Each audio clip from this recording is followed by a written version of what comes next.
হাকীম।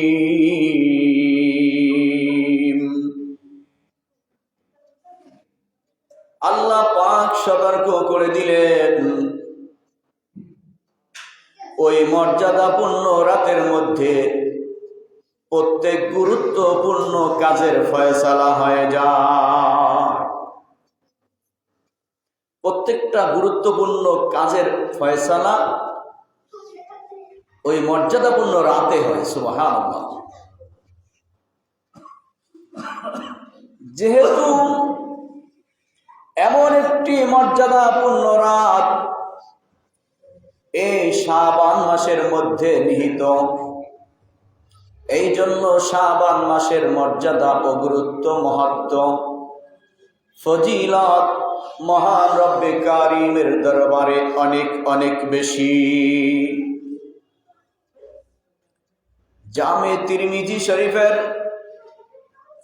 736 নং হাদিসের বর্ণনায় উম্মে সালমাতা রাদিয়াল্লাহু তাআলা আনহা ইরশাদ করেন, ক্বালাত মা রাআইতু নবী সাল্লাল্লাহু আলাইহি ওয়াসাল্লাম, আমি নবী করিম সাল্লাল্লাহু আলাইহি ওয়াসাল্লামকে এত বেশি দেখি নেই ইয়াসুমু শাহরাইনি মুতাতাবিআইনি, যিনি পরস্পর টানা 2টি মাস রোজা রেখেছেন, ইল্লা শাবান ওয়া রমাদান, শাবান এবং রমজান মাসে যেমন টানা 2 মাস হুজুর সাল্লাল্লাহু আলাইহি ওয়াসাল্লাম রোজা রেখেছেন। উম্মে সালমাতা রাদিয়াল্লাহু তাআলা আনহা বলেন, এই রকমের টানা 2 মাস রোজা রাখতে হুজুর সাল্লাল্লাহু আলাইহি ওয়াসাল্লামকে আমি শাবান আর রমজান মাস ছাড়া আর কখনো দেখি নাই।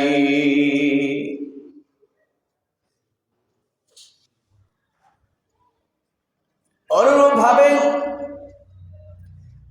তিরমিজি শরীফের 687 নং হাদিসের বর্ণনায় আন আবি হুরায়রা রাদিয়াল্লাহু তাআলা আনহু আন্নাহু ক্বাল,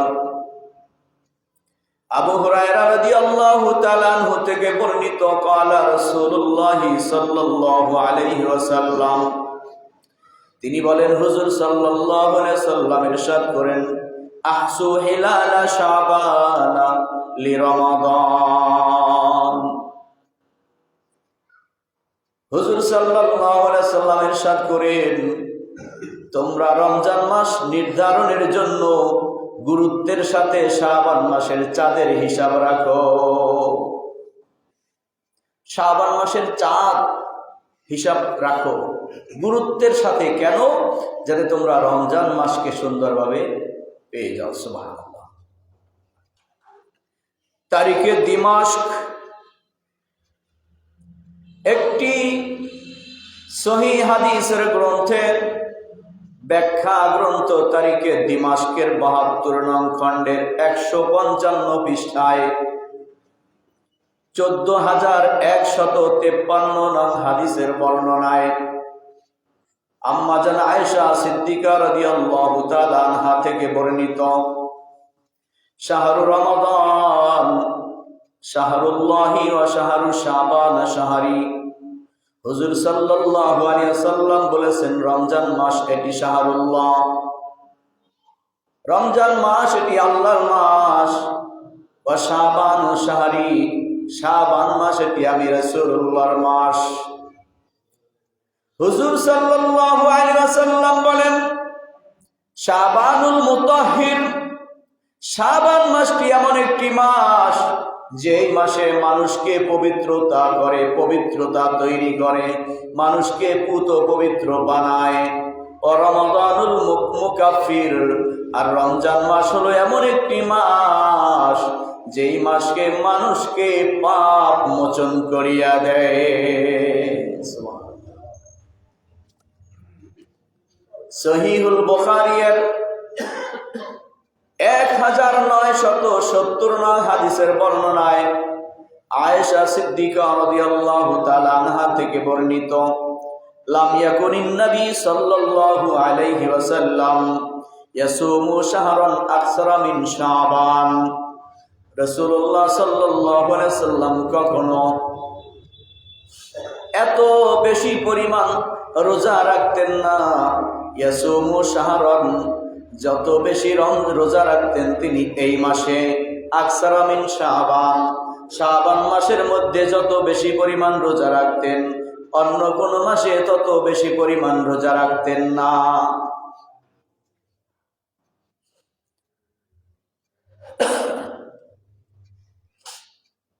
ফাইন্নাহু কানা ইয়াসুমু শাবান কুল্লুহু, রাসূলুল্লাহ সাল্লাল্লাহু আলাইহি ওয়াসাল্লাম শাবান মাসের পুরা মাসই রোজা রাখতেন।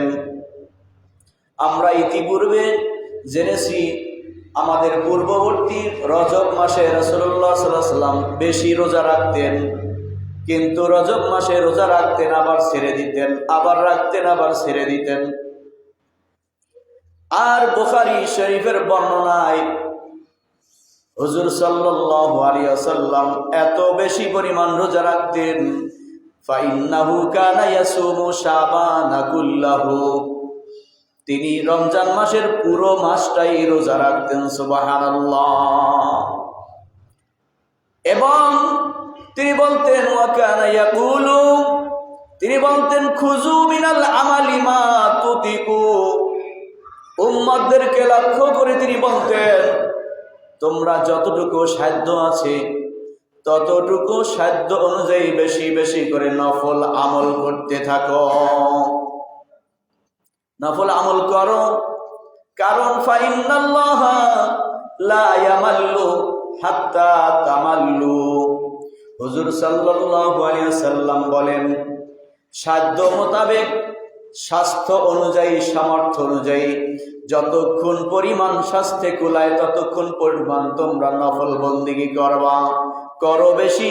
তার কারণ হলো লা ইয়ামাল্লু হাত্তা তামাল্লু, কারণ হলো তোমরা আমল করতে করতে করতে করতে ক্লান্ত পরিশ্রান্ত না হওয়া পর্যন্ত আল্লাহ পাকের ফেরেশতা ওর আমলের বিনিময়ে সব লেখা বন্ধ করেন না।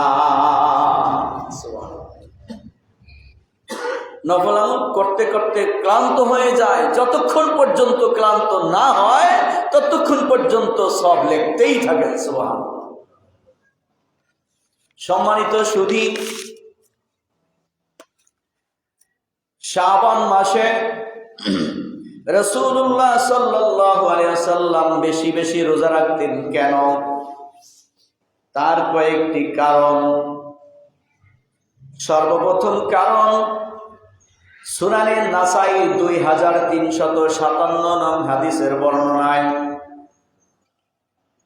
শাবান মাস মানুষ ইবাদত থেকে বেশি গাফেল থাকে, শাবান মাসে ইবাদত বন্দেগী থেকে বেশি গাফেল থাকে, বেশি দূরে থাকে। এই জন্য উম্মতকে সতর্ক করে, উম্মতকে শিক্ষা দিয়ে হুজুর সাল্লাল্লাহু আলাইহি ওয়াসাল্লাম শাবান মাসে বেশি রোজা রাখতেন। রাসূলুল্লাহ সাল্লাল্লাহু আলাইহি ওয়াসাল্লামকে যখন জিজ্ঞাসা করা হলো আপনি শাবান মাসে এত বেশি পরিমাণ রোজা রাখতেন, রাসূলুল্লাহ সাল্লাল্লাহু আলাইহি ওয়াসাল্লাম বলেন, নাসাই শরীফের বর্ণনায় যালিকা শাহরুন ইয়াগফুলুন নাস, হুজুর সাল্লাল্লাহু আলাইহি ওয়াসাল্লাম বলেন এই মাসটি শাবান মাস হচ্ছে এমন একটি মাস যেই মাসে অধিক পরিমাণ মানুষ গাফেল থাকে। আনহু বাইনা রজবি ওয়া রমাদান, রজব মাসে এত গাফেল থাকে না, রমজান মাসে এত গাফেল থাকে না, কিন্তু মাঝখানে শাবান মাস মানুষ বন্দেগী থেকে একটু দূরে থাকে, থাকার চেষ্টা করে। হুজুর সাল্লাল্লাহু আলাইহি ওয়াসাল্লাম বলেন অথচ ওয়া হুয়া শাহরুন, এই মাসটি হলো এমন একটি মাস তুরফাউ ফিহিল আমাল, যেই মাসে মানুষের আমলনামা, তার আমলগুলো রব্বে কারীমের দরবারে পেশ করা হয়, ইলা রব্বিল আলামিন। সুবহানাল্লাহ। শাবান মাস হলো এমন একটি মাস যেই মাসে বান্দার আমল রব্বুল আলামিনের কাছে পেশ করা হয়। ফাউহিব্বু আইয়ুরফা আমালি ওয়া আনা সাইমুন। হুজুর সাল্লাল্লাহু আলাইহি ওয়াসাল্লাম বলেন, আমি এইটাই সবচেয়ে বেশি পছন্দ করি, যখন আমলনামা আল্লাহর দরবারে পেশ করা হয় তখন যেন আমি রোজাদার অবস্থায় থাকি। সুবহানাল্লাহ। দ্বিতীয় নম্বরের কারণ, এই আমলগুলো আল্লাহর কাছে পেশ করা হয় তিন ভাবে। সব তিনটি ধাপে বান্দার আমলগুলো আল্লাহর কাছে পেশ করা হয়। প্রথম ধাপে বান্দার দৈনন্দিন আমল আল্লাহর কাছে পেশ করে। সারা দিনের আমলগুলো দিনের শেষে ফেরেশতারা রব্বে কারিমের দরবারে নিয়ে যাওয়ার প্রস্তুতি নেয়। ঠিক ওই সময় আবার রাতের দায়িত্বশীল ফেরেশতারা উপস্থিত হয়ে যায়। এই দিনের দায়িত্বশীল ফেরেশতা এবং রাতের দায়িত্বশীল ফেরেশতা, দুই দল ফেরেশতা মুখোমুখি হয় আসরের নামাজের পরে। সুবহানাল্লাহ। একদল আমলনামা নিয়ে রব্বে কারিমের দিকে রওনা করে, আর এক দল এসে উপস্থিত হয়ে যায় বান্দার রাতের আমলগুলোকে রেকর্ডিং করবার জন্য। অনুরূপভাবে আবার রাতের ফেরেশতারা সকালবেলা ফজরের নামাজের পর রওনা হয়। সারা রাতের আমলগুলো রব্বে কারিমের দরবারে পেশ করবার জন্য রওনা হয়। রওনা হওয়ার পূর্বেই আবার দিনের বেলার দায়িত্বশীল ফেরেশতারা উপস্থিত হয়ে যায়। অর্থাৎ দৈনিক সকালবেলা বিকেলবেলা দুই দল ফেরেশতারা মুখোমুখি হয়ে যায়। একদল ফেরেশতা বান্দার আমলগুলো নিয়ে রওনা হয়, আর একদল ফেরেশতা উপস্থিত হয়ে যায় সামনের আমলগুলো রেকর্ডিং করবার জন্য। ঠিক কিনা? দ্বিতীয় নম্বরের ধাপে বান্দার সাপ্তাহিক আমলগুলো রব্বে কারিমের দরবারে, এক সপ্তাহের আমলগুলো রব্বুল ইজ্জতের দরবারে পেশ করা হয়। এক সপ্তাহের আমলগুলো একত্র করিয়া প্রত্যেক সপ্তাহের জুমার রাতে, যে রাত্রটা ইতিপূর্বে গত হয়ে গেছে, আজকে জুমার দিন, রাত কিন্তু আগে চলে গেছে, জুমার রাত আগে চলে গেছে, ওই রাতের কথাই হাদিস শরীফ উল্লেখ রয়েছে। দ্বিতীয় ধাপে সাপ্তাহিক আমলগুলো, এক সপ্তাহের আমলগুলো, বান্দার সমস্ত আমলগুলো একত্র করিয়া ওই জুমার রাতে রব্বে কারিমের দরবারে পেশ করা হয়। সুবহানাল্লাহ। তৃতীয় ধাপে বান্দার বার্ষিক রিপোর্ট, আমলের রিপোর্ট, এক বছরের রিপোর্টগুলো আল্লাহর দরবারে পেশ করা হয়। ওই তৃতীয় ধাপের যে আমলগুলো পেশ করা হয়, ওই আমলগুলো শাবান মাসে মধ্যতম রাতে আল্লাহর দরবারে পেশ করা হয়। লাইলাতুন নিসফে মিন শাবান, শাবান মাসে মধ্যতম রাত। সম্মানিত সুধী, এই জন্য শাবান মাসে হুজুর সাল্লাল্লাহু আলাইহি ওয়াসাল্লাম বেশি বেশি পরিমাণ রোজা রাখতেন। 3 নম্বর কারণ হচ্ছে রমজানের প্রস্তুতি, আসন্ন মাহে রমজানুল মুবারকের সম্মান। এই প্রস্তুতি এবং সম্মানের কারণে শাবান মাসে বেশি পরিমাণ রোজা রাখতেন। 4 নম্বরের কারণ মুসনাদে আবু ইয়ালা 4951 নং হাদিসের প্রমাণ, শাবান মাস হলো এমন একটি মাস, যেই মাসের মধ্যে এক বছরে কয়জন মানুষ মৃত্যুবরণ করবে, এই মৃত্যুবরণ কারী ব্যক্তিদের একটা লিস্ট আজরাইলের হাতে উপস্থাপন করা হয়। মালাকুল মউতের দায়িত্বরত ফেরেশতার কাছে এক বছরে কয়জন মানুষ মৃত্যুবরণ করবে তাদের একটা শিডিউল দেওয়া হয়। এটা হচ্ছে শাবান মাস। 5 নম্বরের কারণ সহিহুল বুখারীর একটি ব্যাখ্যা গ্রন্থ ফতহুল বারী, এই ফতহুল বারীর 4th খণ্ডের 252 পৃষ্ঠায় উল্লেখ রয়েছে, রাসূলুল্লাহ সাল্লাল্লাহু আলাইহি ওয়াসাল্লাম প্রত্যেক মাসে নিয়মিত কিছু নফল রোজা রাখতেন, এবং সেই নিয়মিত নফল রোজাগুলো অনেক সময় বিভিন্ন কারণে যদি রাখতে না পারতেন, কোনো মাসে কোনো সফরে থাকতেন, কোনো মাসে কোনো কাজে ব্যস্ত থাকতেন, ওই মাসের সেই নিয়মিত নফল রোজাগুলো রাখতে যদি না পারতেন, তখন ওই সমস্ত রোজাগুলোকে কাফারা হিসাবে একত্র করিয়া রমজান মাসের পূর্ব মাস শাবান মাসে ভরপুর পরিমাণ রোজা রাখতেন। কিতাব সাক্ষী দেয় সারা বছরের কাফারা নফলগুলো হুজুর সাল্লাল্লাহু আলাইহি ওয়াসাল্লাম শাবান মাসে রোজা রেখে আদায় করে দিতেন। সুবহানাল্লাহ। মুআজ্জিজ হাজির, আমাদেরকে এই শাবান মাসের গুরুত্বপূর্ণ শাবান মাস মহত্ব এবং ফজিলতপূর্ণ মাস হওয়ার কারণ আমাদেরকে জানতে হবে ইতিহাসের মধ্যে শাবান কি।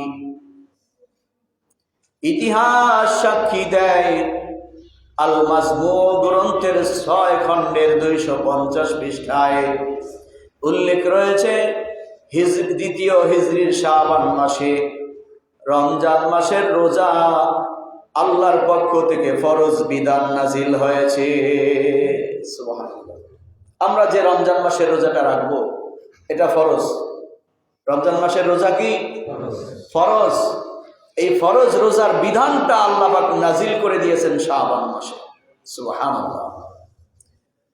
দ্বিতীয়ত, ইতিহাসে শাবান মাসের মর্যাদা আরেকটি কারণে হুজুর সাল্লাল্লাহু আলাইহি ওয়াসাল্লাম যখন মক্কা শরীফে থাকতেন, মক্কা শরীফ থেকে হুজুর সাল্লাল্লাহু আলাইহি ওয়াসাল্লাম যখন নামাজ আদায় করতেন তখন কাবা শরীফকে সামনে রেখে কাবা শরীফ বাইতুল্লাহকে কিবলা বানায়া নামাজ আদায় করতেন।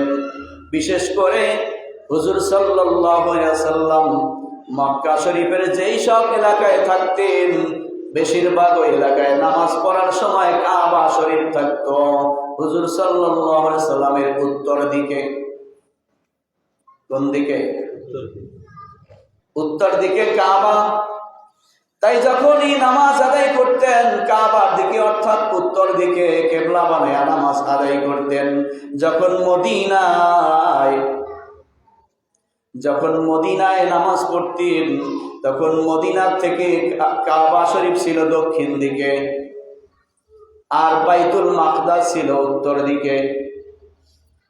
তখন বাইতুল মাকদাসের দিকে নামাজ আদায় করতেন, কাবা শরীফের দিকে নামাজ আদায় করতেন। কিন্তু যখন মদিনায় হুজুর সাল্লাল্লাহু আলাইহি ওয়াসাল্লাম হিজরত করলেন তখন বেশিরভাগ পরিমাণ নামাজ আদায় করতেন বাইতুল মাকদাসে। বাইতুল মাকদাসে নামাজ আদায়কালীন হুজুর সাল্লাল্লাহু আলাইহি ওয়াসাল্লামের মনে খুব ইচ্ছা ছিল যে এই বাইতুল মাকদাসের দিকে এখন ফিরে ফিরে নামাজ আদায় করি। যদি আল্লাহ পাক এমন একটি বিধান করে দিতেন সারা দুনিয়ার যখন যেইখানেই থাকো না কেন তুমি কাবা যেই দিকে আছে ওই দিকে ঘুরিয়া ঘুরিয়া নামাজ পড়ো। এটা কিন্তু মনের একটা ইচ্ছা ছিল। আল মাজমু গ্রন্থে উল্লেখ রয়েছে যে হুজুর সাল্লাল্লাহু আলাইহি ওয়াসাল্লামের মনের ভিতরে এরকমের একটি ইচ্ছা তামান্না, আর সেই তামান্না নিয়ে হুজুর সাল্লাল্লাহু আলাইহি ওয়াসাল্লাম মাঝে মাঝেই আকাশের দিকে তাকাতেন, মাঝে মাঝেই আকাশের দিকে তাকাতেন। এই না হয় আল্লাহ কোনো ওহী পাঠিয়ে জিবরাইলকে পাঠিয়ে দিবেন।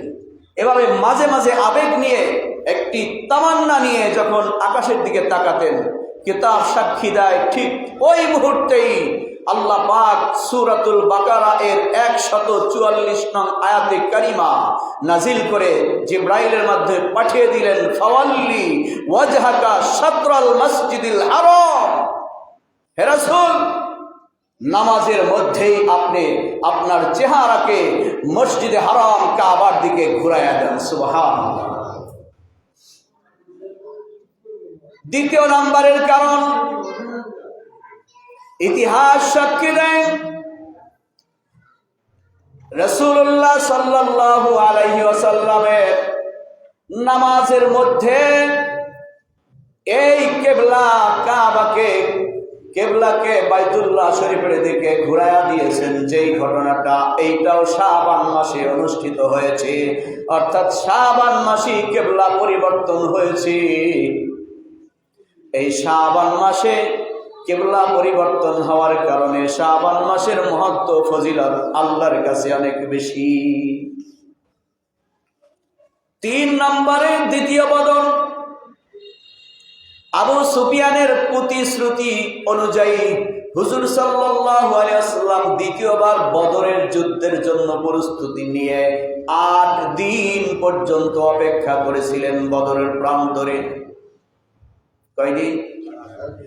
8 দিন পর্যন্ত বদরের প্রান্তরে অপেক্ষা করেছিলেন। সিরাতে ইবনে হিশামের 2য় খণ্ডের 209 নং পৃষ্ঠায় উল্লেখ রয়েছে, হুজুর সাল্লাল্লাহু আলাইহি ওয়াসাল্লাম ওই আবু সুফিয়ানের প্রতিশ্রুতির জন্য দ্বিতীয়বার আবার বদরের জন্য রওনা করেছিলেন। ওই সময়টাও ছিল শাবান মাস। বিদায় শাবান মাসের গুরুত্ব ফজিলত আরেকটু বেশি, ঠিক কিনা? 4 নম্বরে আরেকটি কারণ, রাসূলুল্লাহ সাল্লাল্লাহু আলাইহি ওয়াসাল্লামের জীবনে যতগুলো যুদ্ধ দামা সংঘটিত হয়েছে তার মধ্যে একটি যুদ্ধ ছিল গাজওয়ে বনি মুস্তালিক এবং ইফকের ঘটনা। এটা অনেক লম্বা ইতিহাস। এই ঘটনাটাও সংঘটিত হয়েছিল শাবান মাসে। এই জন্য ইতিহাসের নিরিখে শাবান মাসের গুরুত্ব ফজিলত অত্যন্ত বেশি, ঠিক কিনা? সম্মানিত সুধী, পবিত্র শাবান মাস অতিক্রান্ত হয়ে যাওয়ার পরে আমরা মাহে রমজানুল মুবারকের প্রস্তুতি গ্রহণ করব। রমজানুল মুবারকের প্রস্তুতি গ্রহণ করার জন্য রাসূলুল্লাহ সাল্লাল্লাহু আলাইহি ওয়াসাল্লাম বলে দিয়েছেন, শাবান মাসের চাঁদের হিসাবটা ঠিক মতো রাখবে, যাতে তোমরা রমজান মাস ঠিক মতো পেয়ে যাও। চাঁদের হিসাব রেখে রেখে রমজান মাসটাকে আমরা গ্রহণ করব সাদরে। আর রমজান মাসের প্রস্তুতি আমরা গ্রহণ করব যেইভাবে রমজান মাসের পূর্বে সাহাবায়ে কেরাম আজমাইন রাদিয়াল্লাহু তাআলা আনহুম এই রমজান মাসের প্রস্তুতি গ্রহণ করতেন। অসংখ্য দলিল এর নিরিখে রাসূলুল্লাহ সাল্লাল্লাহু আলাইহি ওয়াসাল্লাম সহ সাহাবায়ে কেরাম আজমাইন, সমস্ত আম্বিয়ায়ে কেরাম, সমস্ত আউলিয়ায়ে কেরাম, বুজুর্গানে দিন, সমস্ত আল্লাহওয়ালা মানুষগুলো রমজান মাসের পূর্বেই রমজান মাস বন্দেগী করবার জন্য প্রস্তুতি গ্রহণ করতেন। আর আমরা রমজান মাস আসার আগে আমাদের প্রস্তুতি থাকে আমাদের ব্যবসাটা এবার রমজানে কেমনে ডাটে করা যায়। রাগ করার কিছু নাই, এটা বাস্তবতা। আমরা মুসলমান, ইমানদার, কিন্তু আমাদের ইমানের হালত আর আগেরকার মুমিনদের হালত। আমরা রমজান মাস আসলে প্রস্তুতি নেই আমাদের ব্যবসা, আর আগেরকার ইমানদার মুমিনগণ রমজান মাস আসার আগে প্রস্তুতি নিতেন ঝামেলা মুক্ত হয়ে জান্নাত কামাই করবার প্রস্তুতি। আল্লাহ পাক আমাদেরকে সেই বুঝটা আমাদের সকলকে দান করুক, যেই বুঝ দ্বারা আমরা রমজান মাস আসলেই ডাটে ব্যবসা করবার জন্য সিন্ডিকেট না করে, রমজান মাস আসলেই অন্যান্য মাসের চেয়ে রমজান মাসে ইমানদার রোজাদারদের ইফতারির সামগ্রীর দাম বেশি বাড়াইয়া মুমিনদেরকে কষ্ট না দিয়া রমজান মাস আসার আগে আমাদের নিজেদের ঈমানটাকে যাতে মজবুত করে আমরা প্রত্যেকেই যেন নিজ নিজ দায়িত্বে আমার নিজের ঈমানের দায়িত্ব নিয়ে প্রত্যেকেই যেন রমজানুল মুবারকের সমস্ত বন্দেগী সুন্দরভাবে পালন করতে পারি, আমরা সেইভাবে প্রস্তুতি গ্রহণ করব ইনশাআল্লাহ। আল্লাহ পাক আমাদেরকে সহি বুঝ দান করুক, সকলে বলি আমিন।